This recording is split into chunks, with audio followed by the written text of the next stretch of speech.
नमस्कार दोस्तों, आपने भू माफिया सुना होगा, अलग अलग माफियाओं के नाम सुने होंगे, पर क्या आपने एजुकेशन माफिया सुना है? नहीं सुना होगा, क्योंकि इंडिया में स्कूल को मंदिर और टीचर्स को भगवान माना जाता है। पहले के जमाने में होता था कि माता पिता को अगर अपने बच्चों को शिक्षा देनी होती थी तो उन्हें गुरुकुल भेजते थे या अलग अलग गुरु को दिए देते थे कि आप ले जाओ, इन्हें शिक्षा दो, इन्हें ज्ञान दो और फिर इन्हें वापस करो। बदले में वो क्या लेते थे? गुरु दक्षिणा, कुछ चीजें, ताकि वो अपनी रोजमर्रा की जिंदगी में इस्तेमाल कर सके। पर अब क्या होता है? अब है प्राइवेट स्कूल एक माफिया से कम नहीं है। जब आप बच्चों को एजुकेशन के लिए उनके पास लेके जाते हो तो एक मोटी रकम की डिमांड करती है। जितनी बड़ी स्कूल है उतनी मोटी रकम, चाहे वो डोनेशन के नाम पे हो या मेंटेनेंस के नाम पे हो या अलग अलग चीजें जो नाम आप सोचे भी ना, उन नाम पे वो पैसे कलेक्ट करते हैं। जब एडमिशन आप देते हो बच्चों को तो एडमिशन के नाम पे फीस लेते हैं, एनुअल मेंटेनेंस के नाम पे लेते हैं, कोचिंग के नाम पे लेते हैं। जब एडमिशन हो जाए फिर वो बोलेंगे भाई आपको उस दुकान से या उस संस्था से ड्रेस खरीदनी है। जो ड्रेस मार्केट में फॉर एग्जांपल 100 रुपए की मिलती हो, आप उस दुकान में जाओगे तो वही ड्रेस 2000 की मिलेगी। फिर वो बोलेंगे कि आपको इसी कंपनी का बुक यूज करना है और वो बुक कहीं और नहीं मिलेगा, या तो स्कूल में लो या स्कूल से रिलेटेड किसी दुकान से लो। उस बुक की एमआरपी 2000 रुपए होगी तो वो 2000 रुपए लेंगे, पर क्या वो उतनी ही कीमत में वो परचेज करते हैं उस बुक को? बिल्कुल नहीं। वो परचेज करते हैं 50%, 40%, 30% इस रेट पे, बट बेचते क्या है? 100% मार्जिन के साथ। जो गरीब तबके के बच्चे हैं, माता पिता है, जो अपनी रोजमर्रा की जिंदगी पूरी करने के लिए मजदूरी करते हैं, प्राइवेट ऑफिसेज में काम करते हैं, प्राइवेट संस्था में काम करते हैं, वो लोग क्या करें?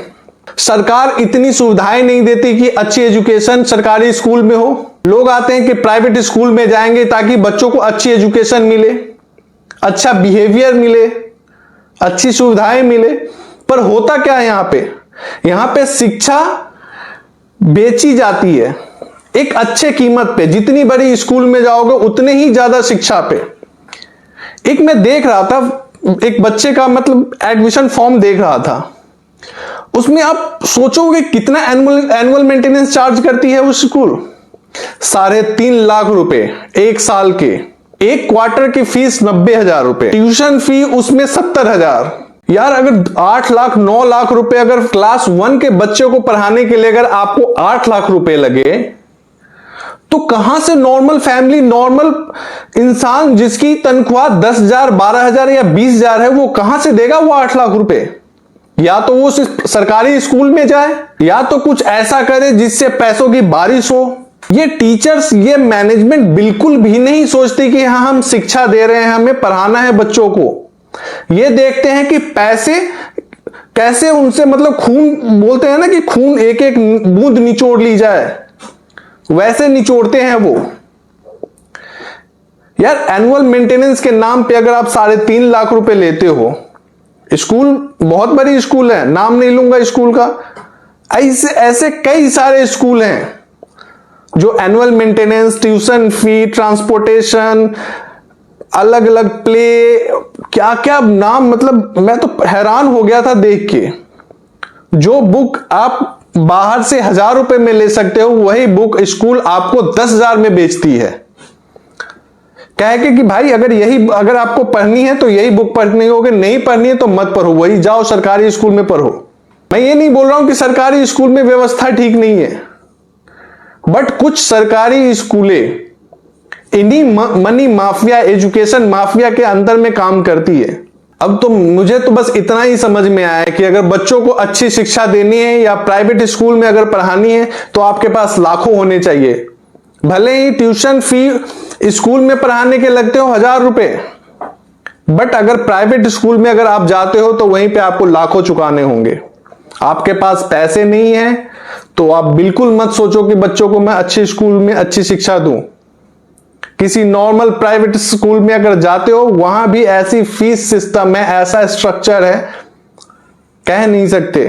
माता पिता तो सोचते हैं कि बच्चों को एजुकेशन कैसे दें। जब वो जाते हैं स्कूल में, उनके पास एक लंबी लिस्ट आ जाती है, आपके इतने के 10,000, इसके 20,000, उसके 25,000, उसके 30,000, इतनी सारी लिस्ट लेके वो मनी माफिया, एजुकेशन माफिया आ जाते हैं।